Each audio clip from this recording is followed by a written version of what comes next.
You're watching the Hyperloops. Please like this video and subscribe to our channel to show your support. Thank you and enjoy the video. Hey everybody, Honest Sarcastic here and NJ Cuenca bringing back to you guys the Hyperloops 2020 podcast. So let's just kind of get into the swing of things. We actually came back 2 weeks later, which is kind of unheard from us. We're just fashionably late all of the time with anything. And if you're watching us on YouTube, if you're not watching us on YouTube, you should, because if you see our hair, it's kind of insane. Yeah, I don't know. I have a plant growing out of the top of my head, and Cuenca looks like he went to a stylist that sprayed some stuff through the chromes at his head, and he walked out. So yeah, this is a blow dry. I blow dry my hair at night because I think it's better, and it just throughout the whole day it just stays puffy, and it's this one particular area. So I try to just go with it, because I think the biggest thing that I try to do is go with my hair. I try to let it dictate the style of the day. That style is I am a wave that is going to come down and crash a surfer. Yeah, it's a waterfall of sorts, and it looks extra bad because I'm wearing the headset. That's fair enough, but I still have this entire mushroom top. I got the headset. What's your excuse? But there you go. I could back it up here a little bit and just move forward. That was no change. There you go. It still looks like a wave. It's just like there we go, right there. Back. Now I'm bald. 5 head. This is the 5 head podcast. That's the 5 head. Brought to you by people who like to look at Peyton Manning's forehead. All right. We were watching. Me and my wife were watching a dance world championship dance competition on YouTube, and there was this, and it was under 21 group, and one of these kids had the most unfortunate 5 head, and he was already 20. And that's my story about that. Great podcast, by the way. The 5 head was already there, all right? It's whether the hair decided to let it show or not. Yeah. But all right. So that kid had a 6 head. 6. I don't know, man. That's a stretch. That is a stretch. We'll have to look him up later if we can find the name. I will. We will. I'll look him up. But all right. So let's hop into the spoilers. A couple weeks back, and this is a little old at this point, but EchoBase had dropped 3 of the spoilers from Faltering Allegiance for us. So I will pop that on the screen for you guys now. Starting off with Cal Kestis, we have 1115 for the regular and elite cost, 11 health. It's a character Jedi. These sides are 1 melee, 2 melee, plus 2 melee, shield, resource, blank. You cannot play non-blue upgrades on this character. Before you resolve this die, increase its value by 1 if you have an equipment, weapon, and ability attached to this character. All right, Cuenca, what are your thoughts? What do you got here for us? I don't love it just because you have to go all in on him to make him good. Although, if you're somehow able to protect him, his die gets pretty good value. But just the restriction, it sort of knows that you'd want to cheat a little bit, so you have to use all blue. But you could do a 0. Right, you could do a couple 0-0-0-1. I don't know off the top of my head. I can't tell you exactly what's in standard once these cards are legal. But I'm sure that there's probably something blue that's 0. Well, there's ones I know of. I don't know if it's a 0. Well, there's the one not bestow, but the one that turns into a Jedi. Is that anything? Is that one of those things? The braid and knighthood are not any of those. Braid is knighthood. Yeah, well, there you go. They saw me coming. Yeah. So I don't know. So yeah, you probably have to do 1s then. I mean, having 0s would be sweet. Maybe they'll print some 0s and it'll be better. But if you spend resources, and because you do with that ability, you definitely want him at elite. It's going to be, he's just going to have a big target on his head because your opponent just it's really good. So I think it's good. Whether or not it's meta defining, I don't think so. But I think it all really obviously depends on his partner. But I would say that he's probably not meta defining unless maybe we see some other cards. But that's my thought.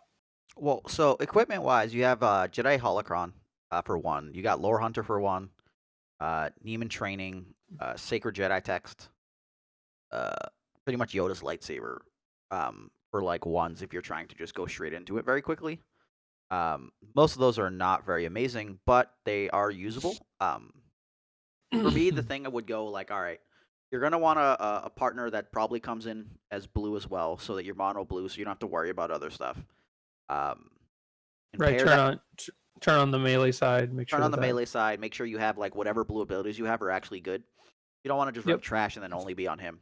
Um, Nope. I'm with so you. like for that, I'd say Anakin from Transformations is probably the biggest one. You can't leave that guy alive, so Right. it'll give you time where they have to go after him, and then you get to set up Cal, and maybe you get from there. I think from a value perspective, if you can get that live by round 2, then I think it's kind of bananas, right? 2, 3 plus 3, 2 shield, 2 resource. Oh yeah, for sure. Yep. So like it reminds me of like a new age Qui-Gon, or like another form of like BDL, I guess. Because Right. Yeah, I think Qui-Gon is a good analogy for that. yeah, and And I think with it being cheaper, I think he's good. But I don't know. Even with Anakin, like obviously you can't leave Anakin alive, and you're right. I just don't know. Like it's one of those things where you do have to dedicate some time, and like even also just playing bad card, like like all of those cards. I actually really like Yoda's lightsaber a lot. I've been playing it and as a 2 of in a lot of my decks just because I really like it a lot. I just think it's like really really good value for the die. But I don't generally play Neiman Training unless it's like a Palp deck. yeah. Well, it's one of those things, right? So like let's say you went with 12 upgrades, so you went like 4 4 4. Right. Um I think it'd be like, all right, you could have like Neiman Mastery. That's a really good ability. You don't even run like the training, but you could do some like Ceresu training to get shields that'll help like Anakin out or something like that. But you could go like really light on that because your lightsabers are probably going to be like Jedi lightsaber or Anakin's lightsaber. Right. Maybe something else big. The equipment's the weird one, but I think like you have access to Jedi Holocron, which lets you draw 3 and then flips into an ability. So you could do some sneaky stuff there. And Sacred Jedi Text isn't like completely terrible. It costs 1. It has the 2 sides that are like modified resource. And if you resolve it, you get to move it to the other guy. So like you could try to get something going where you get to resolve it and use it twice, or like play it on Anakin, try to use it. Okay, throw it back over, override or something like that. So I don't know. Like I think there's, and I'd also expect them to just have stuff in the set to be usable, right? Like I don't think Yeah. they'll just leave him hanging. No, no. I mean, I don't think he's bad by any stretch of the It's definitely a card I'm excited to try. Yeah. But I don't know if it's gonna like. It could. It is very cheap. It kind of does have this like the same sort of similar like to Palp where you are building around him. And the good thing about him is that you can actually have someone else that can kill them as Yeah. opposed to just him. So I think it'll be. I think it if he ever gets that ability up online round 2 like consistently, then it's gonna be disgusting. Yeah. Because the sides just bring him up to like a level of like a 18-point or 20-point character. And it's not like Qui-Gon's where if they hit you, all of a sudden you don't have to pump anymore. Like he's got the 3, good to go, unless you're killing those upgrades. Um, so I could see where that's just quite strong. But the non-blue upgrade thing means that he's going to be much worse in decks that end up having other color splits that have Right. upgrades or something. But I like Yeah, him you have enough. to. Yeah, you have to play fair. You can't put a bunch of 0 stuff on him. Do you know is Jedi Republic armor is that Equipment. card legal? Yeah, it'd be legal and it's an equipment. Okay, so you could play that. Yeah. Some people like that card. I don't know. I don't know how I feel about that card. I don't like it a lot. It's useful for keeping guys alive, though. So if you just put it on him and then you're using the shields to keep Anakin alive, it's like okay, like it does the job, right? Like Yeah. but it definitely is not an amazing card. Um, without the ability to shift it, it's brutal. But we do have a card coming in, uh, on the next or not the next spoiler, but the one after, where it makes it relevant for this guy. Mm-hmm. But All right. Do you want to get to that? That's a good segue. yeah, we'll go straight into the third one. All right. So Well, the BD, right? yeah, yeah. So we'll skip the second one and come back to it. It's BD1. It's an upgrade equipment droid. It costs one. Sides are one melee, one focus, one shield special. Power action, spot a Jedi to move this upgrade to it. Special, heal 2 damage from attached character. You take it, buddy.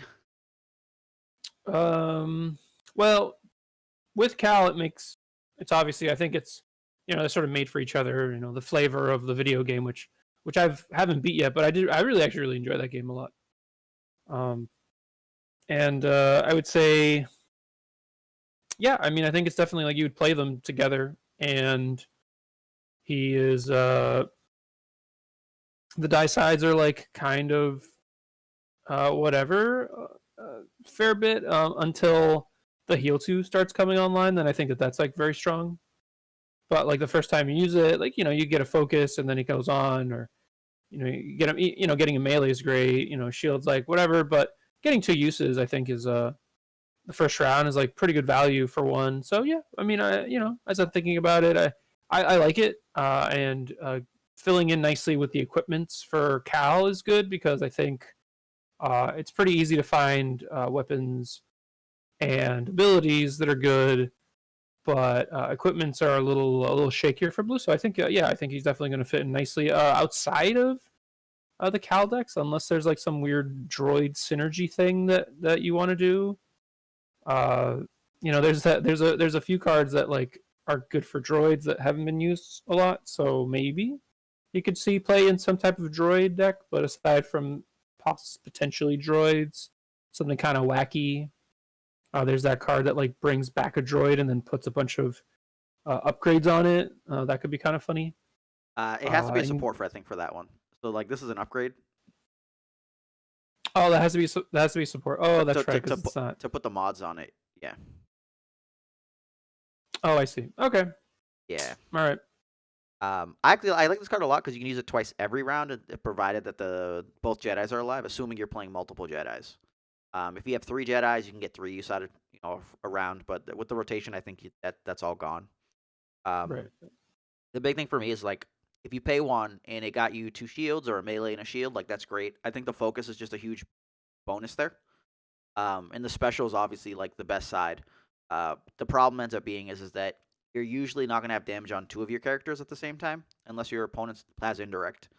So the special will be dead or considered a blank when it's on one of the characters, and like that's where the problem kind of therein lies. But I think if you're playing, like we said, Cal Custis, Anakin, then like shifting that around is gonna be really good. Getting 2 shields around for Anakin is gonna be good, and you could just continually use it. You just have to screw with your ordering to make sure you can use it twice per round. Yeah, and with Anakin, you'll be able to heal at least once if they go for if they go for Cal. So you could always heal there for one at least. Yeah. But yeah, I mean, I think it's cool. Yeah, the moving from Jedi to Jedi definitely puts it up there. In my mind, I was thinking it was kind of like Sacred text. no, like escapecraft where you can put it on once or something. Yeah. In my mind, I was like, oh, you can only do yeah, but that's pretty good value. Yeah. No, this is an Eric Wainwright card for sure. Even escapecraft, we did it twice around. You're thinking BB-8. Yeah, I'm thinking BB-8. That's what I'm thinking. Like I was thinking of like a finality sort of thing. Oh yeah, where you put it on and then you can't do it anymore. Oh, our friend here likes to go every round.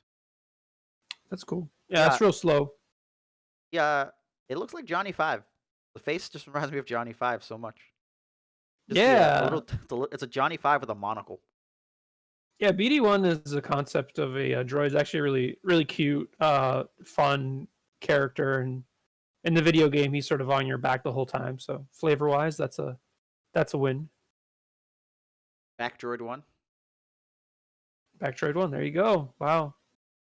Back Figured Droid his name 1. out, guy. Figured out his name. We figured it out. First person on the internet. I've never actually heard that before, so that's good. I have no idea. I don't watch that Star Wars crap. I don't watch that Star Wars crap. I really don't. All right. All right. So last from the Echo Bay spoilers, we have Gritis. I have no idea, guys, but Cantankerous Pilot. It's a 8/11, 8 health, 1 indirect, 1 focus, 1 discard, 1 resource, 2 resources for a resource, blank. Character, engineer, pilot. Piloting. After you activate this character, choose a number. Reveal the top card of your deck. If the revealed card's cost is the same as the number chosen, turn up to 2 of your dice to any side. Otherwise, force an opponent to remove 1 of your dice.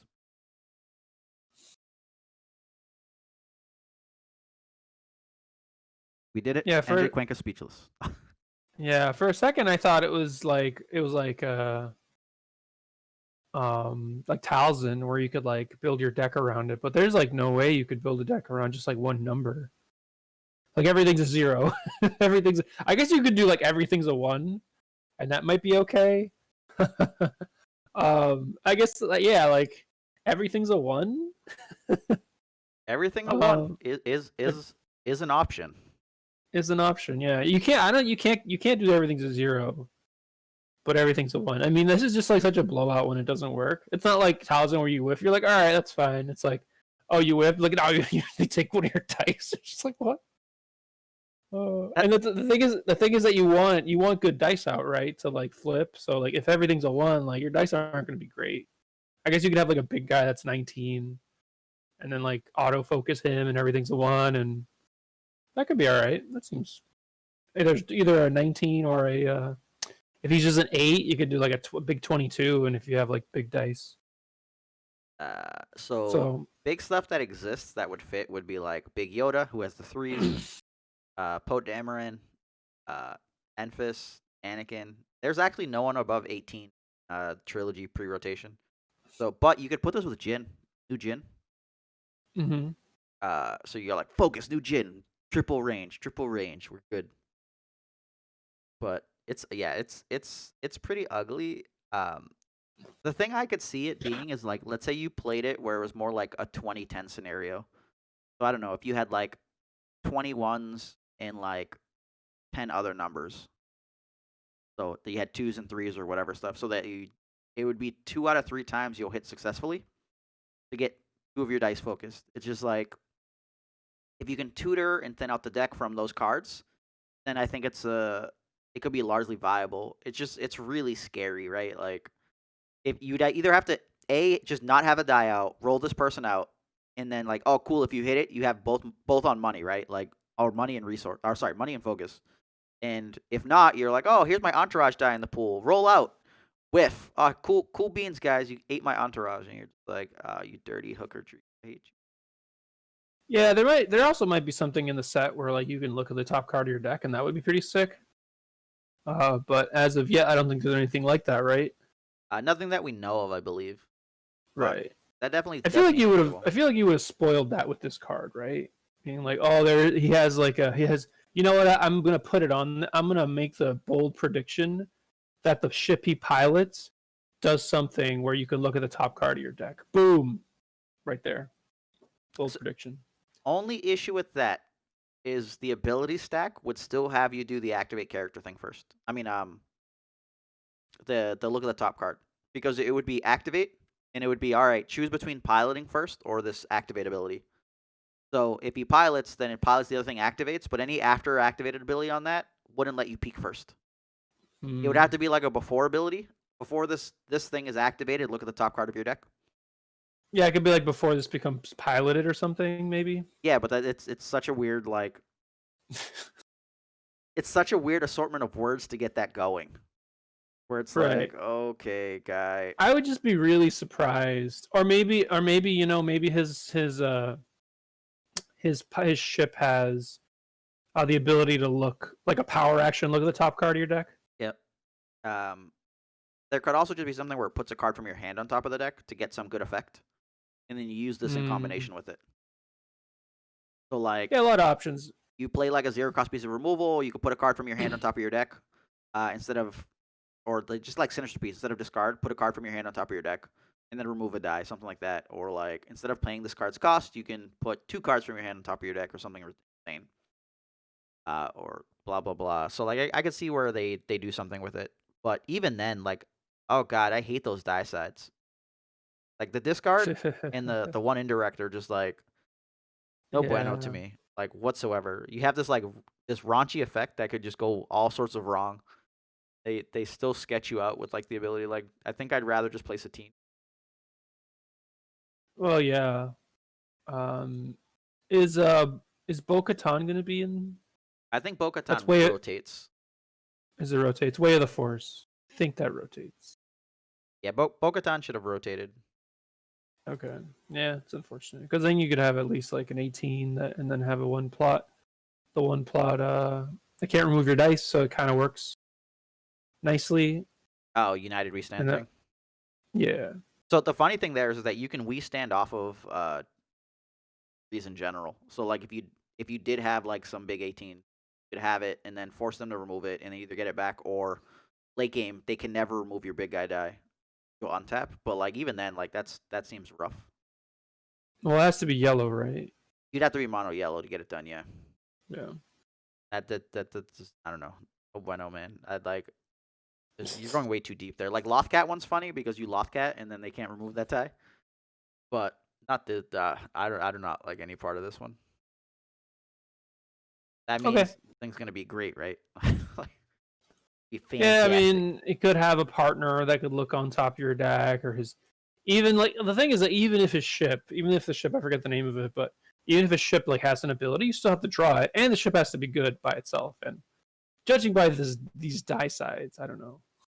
Yeah, it's These die sides are pretty miserable. I don't know. I mentioned like one of the spoilers reviews that I did. Like one indirect, it might actually just be the worst die side in the game besides Blake. Like it's so bad. yep. Like until like late in the game, then it's like okay. It's like a one direct, which is fine. Yeah. But So like I genuinely hate resolving discard sides. Unless I feel that they're pertinent to like the overall plan. Like when Chewbacca has the discard side, you're just like, wow, this is like his third best side. Just have to resolve it because the others are that bad. yeah, That's how no, yeah, it's oh I think it's tied. I think it's tied with that. I think that part of the I'm a little biased just because like I like discard, and also like discard like mill decks are really good. So like if you build like a mill deck, then a discard side is actually good. yeah. No, Um, discard can be amazing. My issue is just like when it's not good, it's real bad, and when it's yeah, really sure, good, it's really good. Indirect's just gonna be bad always until they're at the end, right? So yeah, right. your But statement I I believe also is factually correct.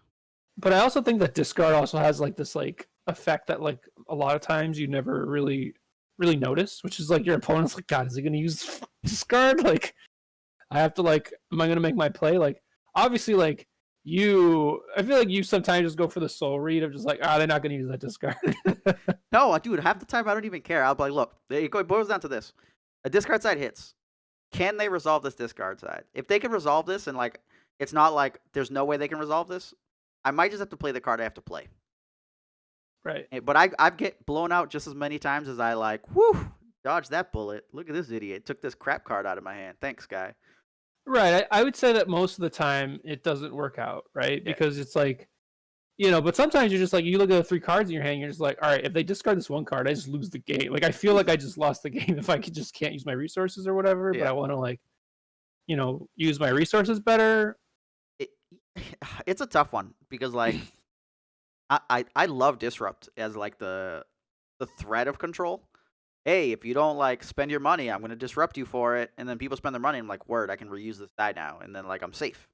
And discard does the Right. same thing, right? Like they're down to 3 cards. You're like, well, if they had a really important card, they're gonna have to cast it now because if I take it, like that's brutal. And then once they're down to like 2 cards, it's like, okay, I'm gonna mess with your rerolls. Do you take this last reroll, take like safer bets, or do you start resolving your stuff? Like there is a lot of control value from it, but I still hate the stupid side. Yeah. Absolutely No, hate. I mean, I like it a lot more just because, it just feels like more impactful usually than a one indirect side. And I guess traditionally we really haven't had that many, like as someone who has played a lot of BT, I can tell you that rolling that one indirect side is usually not the best. I'd rather have obviously the two indirect side on BT and the 3-for-1 are like the best sides. Yeah. Um, No, so I agree with you though. Your statement, I believe, of one indirect is the worst side is I believe factually accurate. There's just times where I hate solving that discard so much. right. I'd be like, I'll take a look at that. I don't even want. Yeah, I don't want the one direct either. The value differential between that and resource is just so high. I definitely just reroll. Oh But yeah. Well, here's the big thing is that in the first few rounds where like the game actually matters, a one discard can be insanely powerful as opposed to the one just could stow nothing. Um, unless blah blah blah. There's unless they put it something on a that targets character and it. then you focus that guy down and kill it. It's like Right. This is true. I don't know. It's yeah. It's I'm gonna go with this guy's garbage.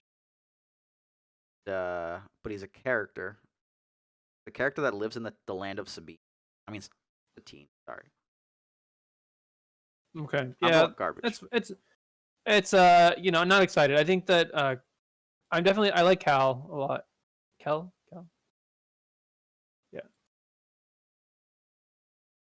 Do you want to move on to the next Cal? Yeah, Cal. There we go. Do you want to move on to the next Yeah, let's go to the next one. next And card? last but not least, we have Cassian Andor, efficient agent, 10 health, 10-12 cost, so coming in cheap. Modified 1 range, modified 2 range, single focus, single disrupt, single resource, blank. Character spy. Detect. You can include up to 4 different intel cards in your deck, ignoring affiliation and color. Power action. Play a yellow card from your hand, then you may spot a leader to ready a non-character card. You got for us, baby. Well, I'll be honest with you. I haven't thought about this card enough. I haven't. I know that I've read some comments about like how it does some fun stuff with Admiral, but that's probably excessive, or just your deck can like do that, but it doesn't seem like you want to build your deck just around to do that. Yeah, but you can untap any of your supports. Yeah, yeah, and I get that.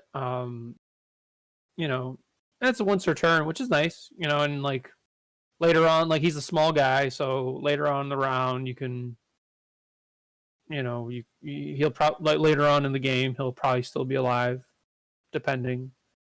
I will say that like if we are doing supports, then his die is not the best because you only have one resource and modified sides.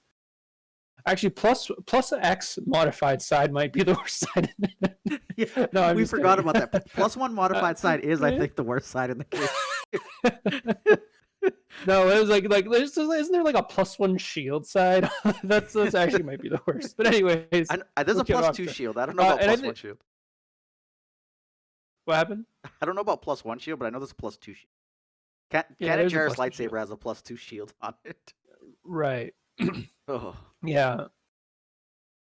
But yeah, so yeah, I see that has potential, but I really don't like characters with like just all modified sides and no damage. And that's like probably my biggest thing about him. Yeah. So I don't know what you think. So I'm conflicted. This guy is either batshit amazing or shit awful. And like there's no in between. So like here, check it. From classic analysis. Yeah, but like here's the rationale. So regular, if you absolutely cannot get the base range, he's three blanks. So it's like okay, yeah, 3 blanks, 12 health. Sorry, not 12. 12 points, 10 health. Okay, red. Fighting with 3PO at this point, and like I'm trying to get out of this mindset of everything has to be compared to droids and hero, but it's really hard to do that. So it's like, all right, detect, you get to peek, that's fine. 4 intel cards. There's no real good intel cards that are like currently available. Okay, the power action is bananas though. So it's like, all right, yeah, you get to untap a Fickle by playing a yellow card. You can untap an Entourage. Freight Speeder's no longer around. You can untap Luke's X-Wing. I'd have to go recheck the other stuff, like untap BB-8, untap like I don't know, Escape Craft or something. So like there's some insane ones that can come in here. If you can play any of the really large supports, untapping them is balls to the wall. So like I just try to think like from a base concept, like untap a hired muscle, not so great. But untap a fickle is bananas, provided that they no longer can like steal it. Um, so like I could just see like a ton of value there with if they make like a 2-cost support and you have enough like cheap yellows. Oh, I'll power action, play a Lothcat. Yep, eat one of my dice. Okay, I'll untap the support that has like just pure value. So then at that point, if he's getting 3 dice worth for 12 points and 10 health, that's absolutely insane. Yeah. You do have to have obviously enough yellow cards in the deck to kind of make that work, but like in general, that like can most decks even like compete with that? And there are enough supports with range. Like if that was plus melee, that would be awful. It'd be like the worst thing imaginable. But plus ranged isn't nearly as bad. And I think that's kind of where I'm going with it. I'd like to see like Hunker Down or something, because then you can get a shield out of it. But I don't know, just like what do you untap like a Conscript Squad? That's not too bad. Untap Fickle. Not really gonna do stuff with like Phantom or Qui-Gon Jinn Spirit, but untap an A-Wing, perfectly fine. Untap a Canto Bite Security, perfectly fine. Coruscant Police pairs with him, 6 useful sides. Just like any of those like small value ones can get like enough of a thing going where I feel like it's fine. The Luke's X-Wing's probably the one that pairs with his actual die sides the most, after Fickle. So it's just like all of those seem like reasonable enough to me, where I would just be like, all right, this guy could be absolutely nuts amazing. You just have to have whatever support build around it. Right. Yeah, Luke's X-Men definitely does seem like a nice one, and I think Luke is a leader too. Although then you need yellow though, so it's like. Well, okay. So do you remember Smuggling Ring? No. Okay, so Smuggling Ring is a 2-cost support. Action exhausts the support to gain 1 resource and gain an action.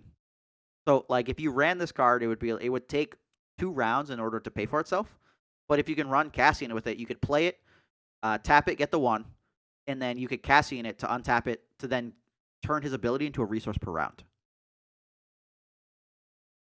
And like Okay. at that point, that starts becoming ridiculous. You're like, all right, I'll mitigate your die, and then untap my support thing going. And like Satine's a leader and is yellow, and that's probably the way you go about playing this crazy support build. So you'd have 8 Right. left to fit in whatever other character you wanted. R2 for blue, but then like that modified side is just no bueno there. But it's just in general, there's a lot of viable stuff I think that could come off of this. Blue Ace, untap of Blue Ace seems pretty solid. But yeah, I mean, I think it's just a question of just the pairings, and like you know how to build those decks. So it just seems that those decks generally want a lot of fixing, right? And like damage is not really what they want a lot of times. But you could do a 5-die start, and that like kind of mitigates that a bit. Yeah, I think 5-die start there ends up being strong enough. Like, if you have enough cheap things to pair up the modified side, you pretty much always reroll the +1. You could decide to keep the +2 or force an opponent to a situation where, let's say you have a base 1 with that +2, they might just mitigate the base 2 instead, and you're fine. Like, Resource, Disrupt, Focus are completely good support sides. And, like, he's live late in the game. It'll boil down to just like kind of different stuff what's going on. But if the detect has useful stuff, that's nice. You got some information. Potential other cards for that with the spy access. The dilemma is just going to be that like you could decide not to kill him and shut his ability down by killing a leader. So we don't really know. We also don't know what kind of villain intel cards there are. Like they could be really good. Correct. We don't know what we're getting for intel, but it's just in general like what other cards can be leader that would kind of do this. Like, they don't have a support that's leader like a villain does. Right. And yeah, like, as soon as you kill one of the two, if you kill the other character, if you kill, like, Satine, then it's over. The party's over. Or you kill him, whichever you'd like. Yeah, but, like, that's still fine. He's a 3-die character to start the game. So if you can get, 2 rounds out of it, you're probably in a really happy place. Yeah. So I do like that. I do like this design. I think that's cool. The fact that he sort of has a 3rd die and then like eventually doesn't. Yep. Kind of like the droid kind of like the droid cards where they have like additional effects until one of them dies. Like, we could see what Elite Satine, Elite Cassian Andor.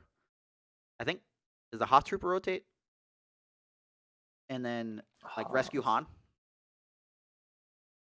I think Hoth Trooper's still around. Hoth from I could be Sparker wrong. Pope, yeah. So you I don't know. There's some zany stuff you could do with that. Yeah, and I think modified sides are going to be better because there's no easy pickings. Yeah, that's fair. Rule's going to be harder to come by. But I don't know. I just find stuff to be kind of interesting in that regard. Like, we'll see what ends up happening. But any of those supports, like, I love additional value on my characters. And he has the potential for a lot. Provided Yeah, that you he's can, so cheap. He's so cheap. Like, for how much you could potentially get. For sure. It's just like, running Elite's also sketch too, right? Like, I guess if you can get another 10 health character that is a leader, Elite, you would just go like Elite Satine, 1-die him, Elite the other character. And Sure. you could still have 5-die at that point, 2 leaders, and if they kill him, they killed 1-die in the ability. And I think that's kind of where things like start to do stuff. I don't know. We'll see, but I love living in a world where I could use Fickle twice around or Entourage twice around off of one. So we'll see how that goes. Is Entourage still around? Yeah, Entourage is from Convergence. The one that rotated out was Fist. Mega Blaster and Entourage are around. Okay. Cool. But yeah. All right. Well, we're gonna move on to our next. We'll talk about. The the Artificery League is still going on. If anyone is interested in playing Star Wars Destiny, in a social distance environment, but where you could actually talk to people, sign up now. It's Artificery. There's a Discord. Try to artificery.com. Is it artificery.com? Artificery.com is their website, but we'll have the links on the YouTube page and in the our website link, so you can get easier access over to the Discord or the season 20. Yeah, I want to say it is for October. Yeah, and a lot of people don't know how it works. And I was actually I don't know if Parker Simpson got signed up, but I was like, you should just join. Like he's always asking like, oh, do you want to play a game? And I was like, well, I don't have a ton of time to play games. Like a lot of my time is dedicated to playing in the league. And I'm telling him like, well, all you have to do is just you get 8 games, right? 8 games a month. You can do them all in like one day if you want, or you can do them you can do 2 and 2 and 2, like split them up every week. They do give you a bonus point if you play one game every week.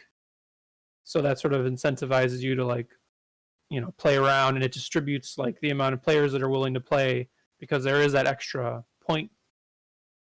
So yeah, it's like really easy. Even if your schedule is like tough, like you could go in there. There's a queue, so you can be anonymous, or you can just be like, hey, what I do sometimes is I'm like, hey, I want to get a game in at this time, between this time. Anyone want to play?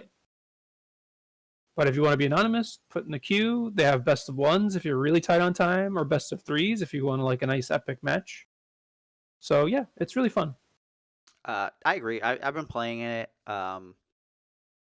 The dilemma like you'll run into sometimes is like if you're concerned over playing against like super meta stuff, like you could realistically kind of ask for opponents in the chat system and just mention you want to play some off stuff, you want to play some trilogy, you could do that. I think we had some people offering to play like Awakenings only games. So depending on what you want to do, you could try it. Like a lot of stuff will work. Just never say that you only want to play jank against Rebel Trader, and you'll be okay. I'm like, oh, we can play super real stuff, or we can play jank, and he was like jank, and I was like, all right, cool. Then he pulls out Bomb Afra, and I'm like, yo, I'm playing like Lando Hera, never played the deck before, and I stole a game, but still, it was like, yo, this is not jank. I'll sit there and be like, yeah, this isn't jank. It's like, didn't this like win or get second place at one of these league things? Like, what the hell? All right, bro. Yeah. All right. That's an L. That's an L right there. Yeah. Well, he offered to change decks, and I was like, no. But it was the fact that he called it jank, and I was like, dude, we have different terms for this. Like, sure, I'm not coming in here with like 5 Jawa deck. gank, but like even then, that's not that bad. But life.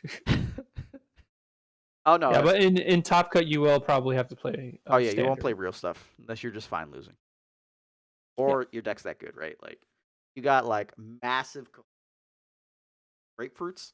You could go in there with anything yeah, in a boat.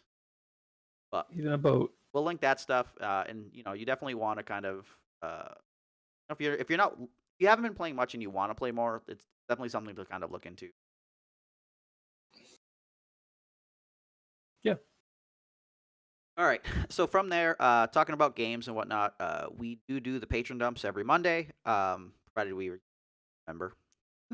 I don't And think we've missed one. I mean, maybe we did one on Thursday, like Tuesday morning or something, but I think we haven't missed one.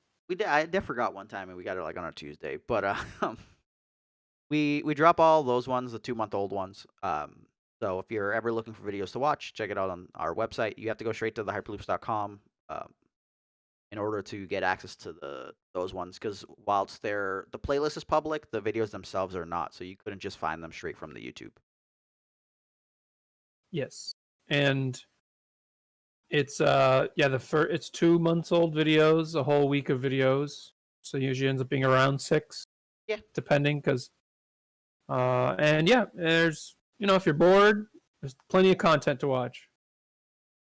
You know, I'll take the blame on most of my content being kind of quiet at times because I've started going into the EG events and like either talking with my opponent and we're just like shooting the breeze, or it'll be like I'm super constrained on something, or even I forget to like unmute and then it's just like dead air. But there'll be solid play, and I'm actually gonna try to see if I can go over my games a bit more. You guys should have saw one the other day where I kind of just gave commentary over some of the decisions and what was going on. But we'll see from there. But check into that stuff. Let us know what you like, what you dislike, things you improve upon. Feedback's a huge thing. One, for keeping us going so that we know that people are actually watching it, and two, that so we could try to make it better and that you guys would be you would like it more. Yeah, we actually I got a really nice comment the other day on YouTube, and I really appreciated it from a gentleman who is actually I wanted to talk about these. Is an underwater welder. Oh yeah. A deep, like I'm just like imagining him just like hanging out with Jacques Cousteau and just like opening like the Titanic. Just like, wow, this guy's life is so different than mine. Want to talk to him? I think I was talking to him. Getting him some old school rares he needs. Oh, cool. Yeah, yeah, I just thought it's a profession that I've never heard anyone have specifically. God, imagine how hot that fire has to be going underwater. Oh, yeah. And I'm also trying to figure out like what exactly what in like why like sure, I can see like fixing ships. I'd imagine is probably what you do it mostly for, right? I don't know what else you need it under water welder. So let's say you had any pipes going across like a lake or something like that. Oh, okay. Definitely need to put under there. I could think if you had any building structures that were close to like water, probably have something going way deep down so that there's not just magically like, I don't know, an earthquake or something, right? And then like entire building crushing over. Yeah, this shows how much I know. Now you're like, oh, pipes that are underwater. I'm like, oh yeah, that probably makes more sense than like unearthing treasures from the Titanic, which is what I'm imagining. This is way more. Seems more exciting. I had time to think about it as you talked about it, and I was like, "What would they want?" Bridges, right? Bridges gotta go over water. Bridges, yeah. I guess bridges is probably more practical than. We gotta have that bridge to Hawaii, bro. Yeah. Oh man, get that guy on that. Craw? Yeah, Craw. Just get Craw. So anyone that doesn't understand, there's a long time running joke where someone talked about driving to Hawaii over the bridge. He just didn't know. Didn't know. He didn't know that that's been in the works for a few hundred years. Thousands. Back when Christ. All right. So from there, I guess we could just talk about. He had the original. He had the original bridge. His feet. Because he could walk on water. Oh, okay, okay. I don't know. I'll give you that one. He had the original bridge power. He walked around. But no, Yeah, so he's just like it's like one of those birds in an RPG. Like he's the only one that could go. Shout out to Peter from Shining Force 2. for a second, I thought you were talking about Pokemon and you gave them Surf. So you're just like, oh, I went over the. But all right. So speaking Oh of yeah. life here, Cuenca wanted to drop some life tips. What you got for us, Yes, baby? I I enjoy the subreddit life pro tips. So, and I also I realize that we enjoy doing the podcast, but there's only so much Destiny we can do, right? We can only talk about these things in the league and da da da da. But I enjoy doing it, so I figured, we would throw in some different segments. So life pro tips, I think, is an interesting one. Gives like a little kernel of wisdom, and if anyone has their own, like, please, I love reading them, and sometimes I find one that I'm like, oh, that's really good. But my first life pro tip is, Life and these tip, I think bro. the two one I'm gonna do two. The two I'm gonna do are probably the first one's like pretty widely known, and I know Joe is definitely a proponent of this. But if you go to a burrito place or Cadoba or something, and you have like a filling, it is always better to ask for half and half of a meat, or a vegetable. So if you want chicken and you want steak, they will generally give you half and half, but humans err, and it is generally more than just half and half. It is usually about zero point 0.6, zero point 0.6. So it's a little extra value, a little more bang for your buck. Life pro tip number one. Oh, I'm gonna adjust that one just for a bit then, just because we talked about burritos. It goes above and beyond. If you're getting double meat, don't let them know you're getting double meat until they've scooped you one. Because what'll happen sometimes is you go double meat and they'll scoop twice. But if you were like just ask for regular, they'll scoop one and then another like half a scoop.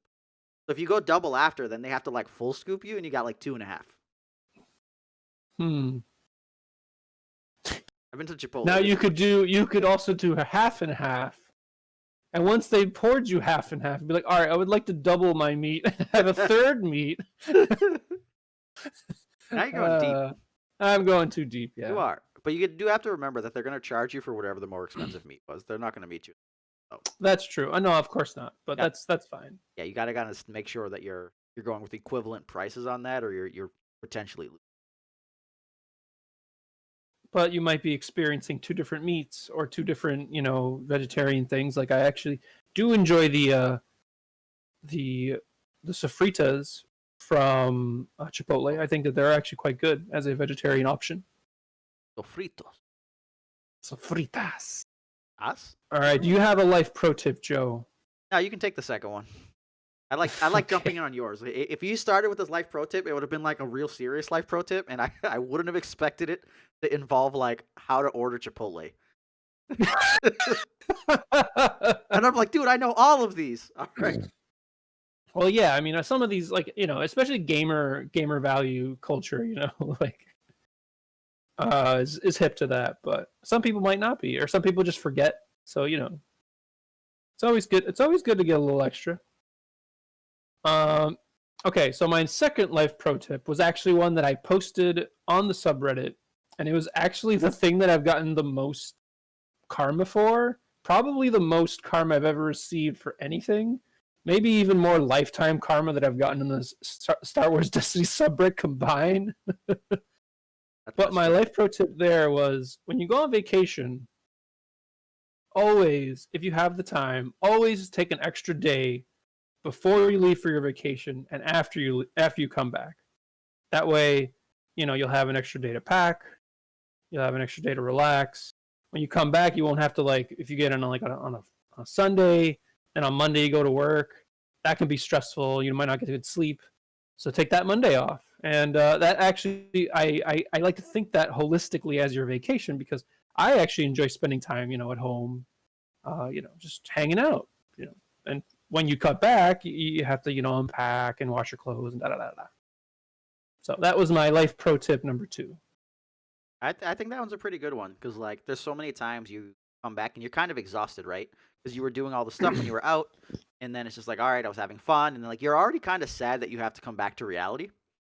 So then, like, you're getting off the plane. You're probably not showing up in the morning on Sunday. If you're coming home Sunday, you're probably showing up at night, especially if you're trying to save it all on like your flight. So then, like, you get in, you're taking, whatever, Uber back or getting a ride, and then you're getting back late, and you're just kind of tired. And like that makes perfect sense. On the way back, on the way forward, I think I'm okay usually because unless you did like a more impromptu thing, I think you should have most of that stuff kind of already set up. Um, but I could definitely see with that, and I would agree. Minus the fact that I'm like a whore for money, so like it's really hard for me to like. I don't know what a day off is either, so like. But that's the thing. That's the thing. You have to expand your mind and think of it as part of your vacation. It's Yeah, just being home. Because the thing is that even if you're like, oh, I get to work an extra day on Monday, like the rest of that week is just shot because you have your bag on the floor and it's full of like mosquitoes or whatever the heck was in from your vacation. I don't know. I'm just hyperboling here, because, but you know what I'm saying in regards to just being able to like go back to a normal day. And here's probably the big thing that it's a 4-day work week if you take that Monday off, if you're working Monday through Friday. Some people's schedules are different, obviously, but yeah, but that was my number. Sorry, go ahead. No, this is number 2. But no, you got to remember, man, I was self-employed for 10 years. Day off didn't exist. What was a vacation? Vacation was like when you only pick up phone calls because that's what they're calling you for, like to fix stuff, and you don't have to like show up there. So let's see. We're gonna give myself a good solid 30 seconds and see if I can come up with a life tip, and I can't. So this is the one I'm gonna go with. And I thoroughly enjoy using this one. It's so when you go out to like a food place, because we're on that Chipotle grind right now. There's often a hidden menu. Like very frequently, there are items that aren't on the menu that the place still can make and do. Sometimes kind of searching for those in advance is like largely beneficial. I know there was a barbecue place in Weymouth when I lived around there that they had like the different sides you could get with like your pulled pork or your brisket, whatever. They actually had sweet potato tots.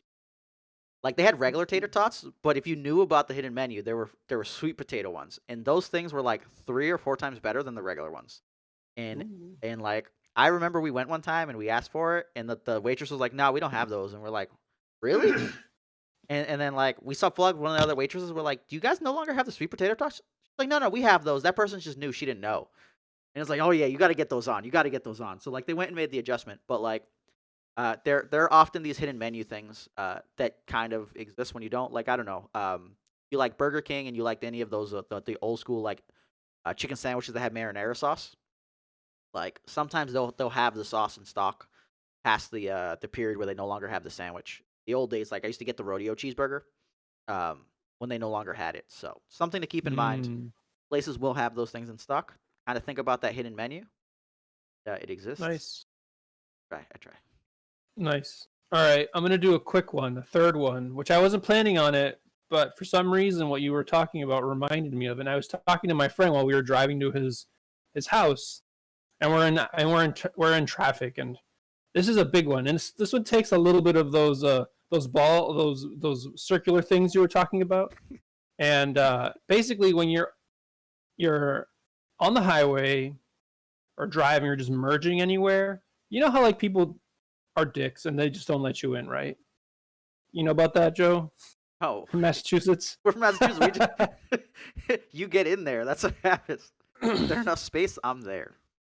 What if I told you I had a technique for you always getting in there? Tell me about this technique. I must hear about I'll tell you about this technique. And it does require a special kind of comfort with looking people right in the face, right? You stare them in the face. Every car, you stare the person in the face, and about I'd say like 90-something% of the time they will let you in, because you are no longer a robot, Optimus Prime, just plowing your way in there to get your rodeo burger. You are a human being who is in this car. Has a face. And look at their face, stare at them, give them a little smile, And then just to be a nice person, when they let you in, you give them a nice little wave. Give them a nice little wave, just be like, oh, thank you, buddy. You're supposed to do that no matter what, because if you don't, that's how like road rage starts. But I think that mean mugging look you're giving them is also like conducive to the thought, if I don't let this person in, they might chase me down and kill me. Right. Well, I mean, I think that I'm not like looking like I'm like just looking at them, making eye contact. There was this one savage time where someone, like, they knew I was there, and they were just not looking at me so hard. They definitely knew I was there. You know what I mean? Like, they were just like, yeah, exactly. Like, nope, you're not getting me. I don't know who you are. I don't see you hobo knocking on my window. I'm not responding to this, because people do that. Yeah. But I don't know. I don't condone looking away from the road, I guess, when doing it. So just have your passenger mean mug the person. You'll be okay. No, but so the thing is that you have to look anyways to merge on. I'm just saying, when you're merging, just like give them a little glance, maybe roll down your window, stick your head out a little bit. Not a lot. You don't want to be weird about it. Okay, hold on. Question: going left or right, or both? Left. Okay, that matters. This technique is not as good going right, I will admit. Okay. If you're merging right. But this is particularly effective, like, in the United States, when you're merging onto a highway, you're going up the ramp and you're going left. So I can see that, because you're looking over and it's like, hey, please let me in, and like, yeah. that's definitely I've done that. Look at right though, like in my mind I was picturing right, like you're trying to exit or something, and people are yeah. I was like, dude, no. Fair enough. Yeah. No, and this is like particularly helpful in like rush hour, where it's like very slow. Yeah. Right? Like, when you're merging and everything's zooming by, you're not going to see anyone's face. Yeah, that's fair. Okay. All right. So that's all fine. I concur with that one. Yeah. All right. Let's leave these and get. Yeah, I'm not ostriching, and like, I don't have that long of a neck. As soon as you said out the window, I was like, imagine you like, here, hold this wheel, and you like let's just reach over into it. But all right. So going into the podcast questions, we have the first one from Honestly Sarcastic. Where has Cyclops gone? Where's Cyclops? Where's Cyclops? Yeah, do you have an answer, Beast? He's probably at the Redhead convention in Ireland. That's what I would say. We'll find him like because of Jean Grey.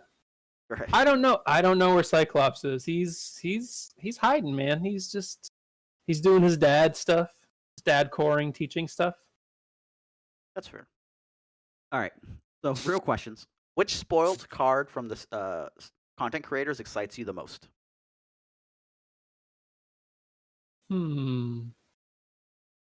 I'd say probably Cal is the most exciting. There's a chance that Jin is better, but I don't know. I like lightsaber, hero blue, so it's a bias. Yeah, I'm gonna go with Cassian. I love my support turtle builds. That is like the king of support turtle build. I'm gonna be excited to start trying to use him to just get extra resources. I'm gonna play that really bad support and see what happens. What? It's money, baby. No. I'm just laughing at something else. Don't worry. Okay. Yes by Ass. Oh, that first one was by Sarah Evans. Thank you, Sarah. You're a great member of the community. I think she also is the one that spoiled one of the cards. But all right, so Yes by Ass. When does this podcast turn into a Flesh and Blood podcast? You know what Flesh and Blood is? You told me it's a game. Yeah, it's a new game, and I guess they're making it in Australia or New Zealand, somewhere over there. But Zach Bunn was roping Mr. Bobby Sapphire into playing a game, and then I got roped into playing it with Symbiote.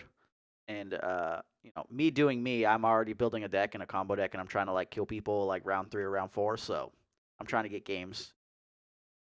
I was talking about it the other day. Someone asked a question about the ninja deck, so I broke into this entire like friggin' article in the middle of our Discord.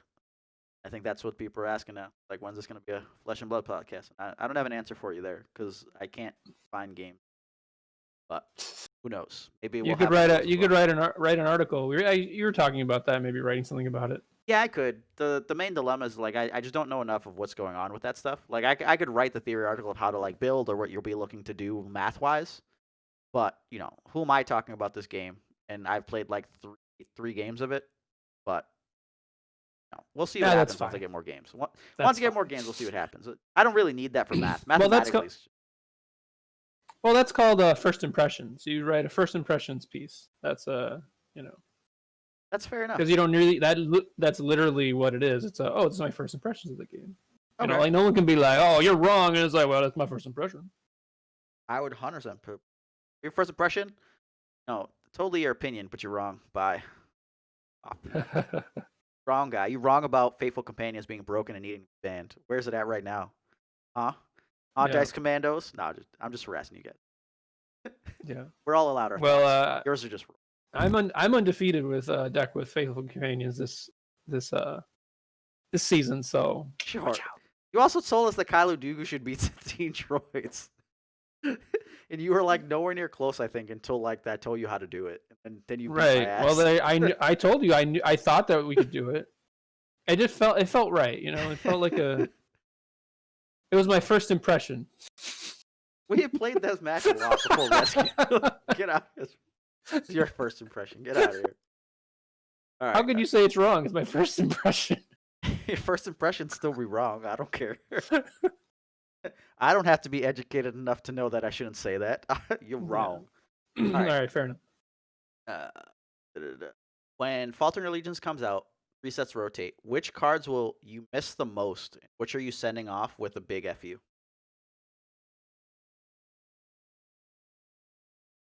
You know what? I'll actually miss easy pickings. I actually think I'll miss because it for the reason that it's just it kind of made you play better. You had to play around it, so you always had to like basically play around it, and while it was quite the blowout, and it also is a card that sometimes it was bad, it just didn't do anything because the matchup or just the way they rolled. So I think it's not like it wasn't like a high to play it. It wasn't really a high skill level card to play around it. I thought you got mileage playing against those decks if you were good and you were like keeping it in mind. Yeah. I think it was also one of those things where when you killed that yellow character, because it was a dead card, it gave you additional advantages. Yep. Like when they ran like easy picking plus entangle and you're like the yellow guy's dead and they're like, oh no, and they draw like a grip and there's like 2 or 3 of those and they're just like, oh no, this is bad. Or like free reign, baby. I'll run over you. What about the one you'll miss? You're gonna give a big FU. Bye, Felicia. Oh,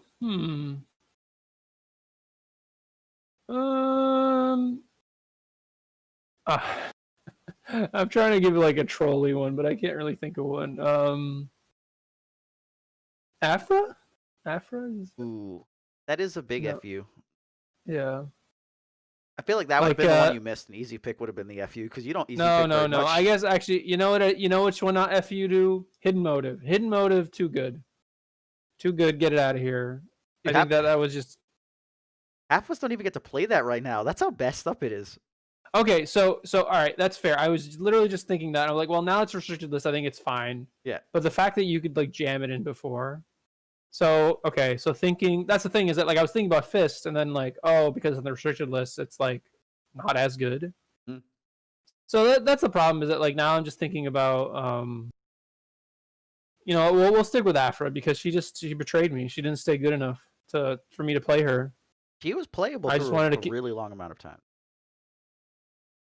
I mean, she was, but I didn't think that she was really playable in the last few formats. Personally, that's fair. Personal opinion. I'll be sad to see Rookie Pilot go.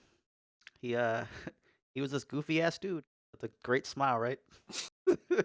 And no, it's just like he was funny because I got to run him that time, and it just was like the most glorious thing ever.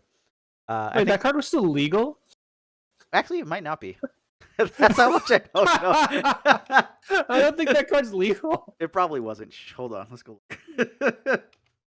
I It's was funny. You know what's really funny though is that when you said Mitch card on miss, is like, you know what card I really miss? I really miss Ancient Lightsaber. That card was so good. well, because I wanted to say Yoda, but then like I really don't miss Yoda. He was that guy you have to Right. easy pick it because when he hits both specials, oh god, the value there was ridiculous. Don't have the removal. Yeah. Um, I think I'd probably say a big fu to Vader's Fist, and it was only because like people hinged on it so much that like they weren't really good at the game and they could only win off of the back of it. Yeah, I'm looking at you, X person. I'm just joking. There's no specific person I'm talking to, but people really love to play it, and I felt like as the guy who also loved to play it, always played the resource. Kind of hard to begrudge it, so I don't. But I lost a lot of games to Vader's Fist. I think normally speaking, I probably wouldn't lose those games, but I stopped playing it for a long time because I don't think I've picked up villain in a while. And the one that I would say I'd miss. Does flank rotate out? I think Flank it get might be reprinted? in some. I I think don't. they was reprinted somewhere. Maybe I don't know though. Oh, it's an allies and Mm, necessity, so it didn't rotate. I know it was in the 2-player, and I thought it was gonna rotate with that. yeah. Um, I think one card that I'll also miss is I think I'll actually miss Kylo too. oh, I'll miss Resistance Crate Speeder. That thing was in like every deck I Oh had. yeah, yeah. That card was just good enough to avoid, was just bad enough to avoid being in any kind of restricted, but always good enough to make it any deck that was in that color and was in that sort of thing that you were trying to do. Yeah, which is get resources because I'm like, play this for 2, flip it to resource, get 2 more resources, play this next thing. And I'm like, yeah, boy. Yep. Yep. I guess those. I probably miss some Falcon a little bit with me trying to play a bunch of Lando right now, and then that rotating because we'll only have like 6-drop Falcon, and that's like while it's Yeah. very good, it's not the same. I can't Right. do the escape craft thing, but maybe that could be my big bomb with Lando. Like I get to it, and then I'm just like Lando, big Falcon. Problem is you don't get to like ambush cheat off of that, so like because if you ambush cheat it, you don't get the escape craft, which is awful. All right. Next question. Next question. Oh, that was it actually. There you go. That was the very last one. All right, guys. All right. So there was a part where they wanted me to come up with a joke this week. But I was mentioning that I think it's story time. NJ Cuenca said he had a life story he wanted to talk about. So I'm gonna give him the floor on this one. All right. So at work, because of the pandemic, all the bathrooms, even the ones that had like multi stalls, like there's this giant bathroom. Now all bathrooms are just one person is allowed inside. And the system they've set up is there's a when you go inside, once you enter, there's a red brick. It's not really a brick. It's like a wooden, like a piece of wood that's red, and you kick it, out, and that signals to people that there's someone in there and you shouldn't come in. And so this is like unusual, and I think that for a lot of people this seems like probably kind of weird, but that's like, so like that way keep distance for people, and I think that that's probably good. But there was a situation where I walk around all the campuses, all the campus, and this one particular bathroom I went into is a lot of people around it. So as I'm like walking, I'm just thinking about something else, and I had sort of the expectation, like, oh, I'm gonna kick the brick when I go into the bathroom. So then I see the red brick outside, and I'm like, oh, okay, I'll kick the red brick in. So I open the door, kick the red. He's like, hey, someone's in here. I was like, oh, I'm sorry, but it's not that big of a deal because it wasn't like he was naked or anything. But so then I was like, oh, I'm sorry, So I waited outside, and then so then he kicks the brick out when he leaves, and then I kick it back in. He's like, no, leave it out. And I was like, oh, I'm so sorry, because I'm supposed to kick the brick out, not in. The out means that I'll have someone will see it. All right, fast forward next week. Are you following the story? Yep, I'm following. Sort of. Yeah. Okay. So fast forward next week. I go to the same bathroom and I really have to pee. So I run in and I start using the bathroom. And then someone opens the door and kicks the brick out. And I was like, oh, I forgot to kick the brick out. And it was the same guy. And then he just looks at me. And I'm like, oh, I'm sorry, I forgot. And, and it's like the eyes only with the mask on. You don't really know, but you can tell that the expression is just like, oh, this guy, what is wrong with him? Then as I leave the, you got your mask on. As I leave the bathroom, he's out there waiting for me and the brick's out. And then I start kicking the brick in. And he's like, no, just leave the brick because I'm going in there now. And I'm like, oh, I'm so sorry. This guy he literally must think I'm the stupidest person that has ever existed in all of time. So that was my me making an ass of myself over and over again to a colleague. And it was the same guy. And he's just, there is no third time. So the brick is supposed to be outside when someone's in there? Yeah. Okay. So I messed it up on both ends. I forgot to kick it out. Because, I have to go to the bathroom when I have to go to the bathroom. You know what I mean? So that's all I'm thinking about. But then the brick's there, and the thing is that, before I was all about the brick, right? I know what to do, but now it's sort of I see it all the time. So I'm not even thinking about it. So I'm generally kicking it out, but sometimes I've also sometimes I've been in there and oh crap, I forgot to kick the brick out, and no one's walked in, and thankfully that's yeah, you were safe. But safe. In my mind, I was thinking that the brick would be. I'm picturing a swinging door, so then the brick was blocking the door, so if they kicked it, they wouldn't move as much. But that's clearly just wrong. Yeah. But all right. Yeah, I don't know. I have a bathroom story from when I had the stores, but honestly, it's kind of more of a horror story than a real one. So if you don't want to hear anything disgusting, I'd probably tune out here because I think we're wrapping up. But yeah. So thankfully, this didn't actually occur to me. But here's the breakdown, and I gotta give you the figure. So imagine, okay, this is a phone store that I had. When people come in, they have to actually go up a set of steps. Then we'd see them.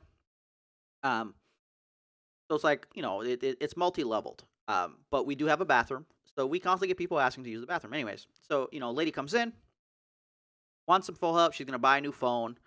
She's trying to get a discount, a crazy extra discount. Is blaming some stuff that happened with her service. And my business partner at the time was like, "Oh yeah, no, I can't do anything like that. That has to do with the main company." So, she seems like she understands. Okay, no problem. Da, da, da. And she's like, all right, well, then, I'm not going to get anything. It's like, okay, no problem. You have a great day. So she starts to leave, and then she turns around. And she's like, hey, do you have a bathroom I could use? So, obviously we're like, yeah, no problem. It's right there. Go ahead. Nope, goes in. 4 or 5 minutes later, no problem. We hear, toilet. She comes out. And now this is where it gets a little weird. So there's essentially it's not like a hallway. So he comes out of the hallway, turns, looks dead at him, and just starts calling him outrageous names. F you this, blah blah that. And he's like, what the hell? And she just storms off. So she was a bigger woman, so you just hear boom boom boom boom stomping down the steps and it probably realistically the building shook a little.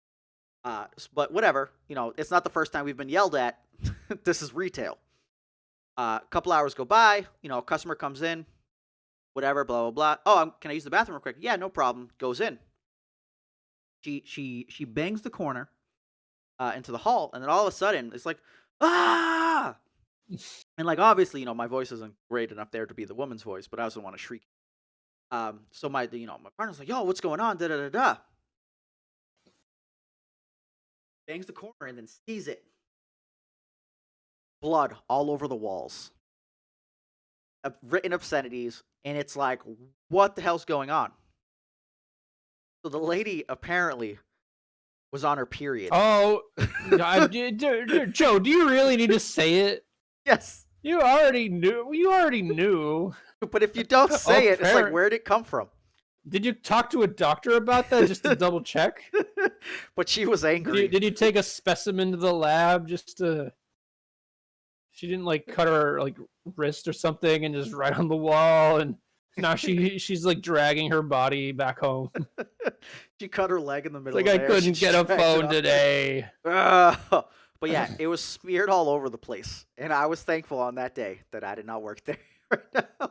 Oh, that's good. Yeah, And that's what I'm most thankful for. I'm no longer there and have those situations. That's great. I try. All right. Yes. All right. Welcome to the horror story that was retail life. Yeah, I should have said that I had jokes at the end because I'm sure some people tuned out by now. Hey, all right, go ahead. Joke time, baby. No, because well, I mean, the diehard fans are still here. Yeah. Because people can't walk away if you tell them that the story is horrifying. They can't be like, okay, and then shut it off. There are a few people that can, but most people can't. It's like you know that you're about to get killed by that axe murderer, but you just can't turn away and run. You're already just frozen in your indecision. I thought you were gonna go with feces. Feces seemed like like what was gonna happen there, but it was a little curveball. Yep. So that was cool. I like that story. That was great. I think that was better than my story because it was gross. I have many bad stories. We'll try to give you one per week. I can probably go for the next 10 years. Yeah, I'll tell a gross story next week. Okay. I have it in mind already. Except it's not next week. So not next week. Next podcast. Yeah, you in 3 years. There will be no guarantees. So we'll try to do this every 2 weeks. I think is fine. This would have been better for the Flesh and Blood podcast. Oh, see, there's Joe's joke. His joke of the week. That was the setup. That was the setup. He just long conned his way into the joke. Well done, Joe. That was masterful. And now this is the first Flesh and Blood podcast. Brought to you part by Big Lady from Brockton or Randolph. I don't know where your store was. Beverly. Big Lady from Beverly. Big Bevs. Big Bevs. All right. Go ahead. All right. So this first joke is I have 2 jokes, and they're this is not my A material for sure. This is a classic joke, and I'm going to use Joe to. Oh man. Yeah, I'm not going to use you. Don't if that other stuff was A, you're doomed. Sorry. Yeah, I know. It's rough being me. All right, let's go. I'm gonna sit back for the. Okay. All right. You probably have heard this one before. A mushroom walks into a bar, says to the bartender, "Hey, could I have a drink, please?" Bartender says, "We don't serve your kind here." Mushroom says, "Hey, but come on, I'm a fun guy."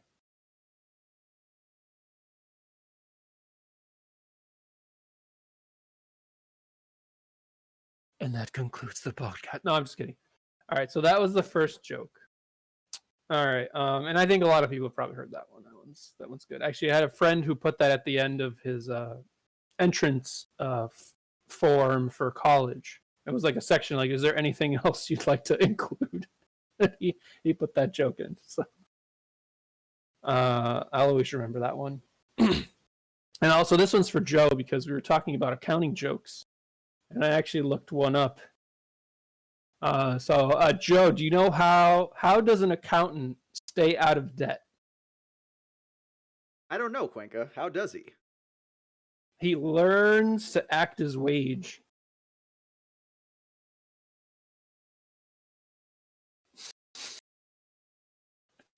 So bad, just horrible. Oh, the cringe! I can feel the cringe coming from anyone who's just listened to that joke. That joke was great. Oh my god. All right, that's it. That's all I got for you guys today. Holy shit, guys. All right.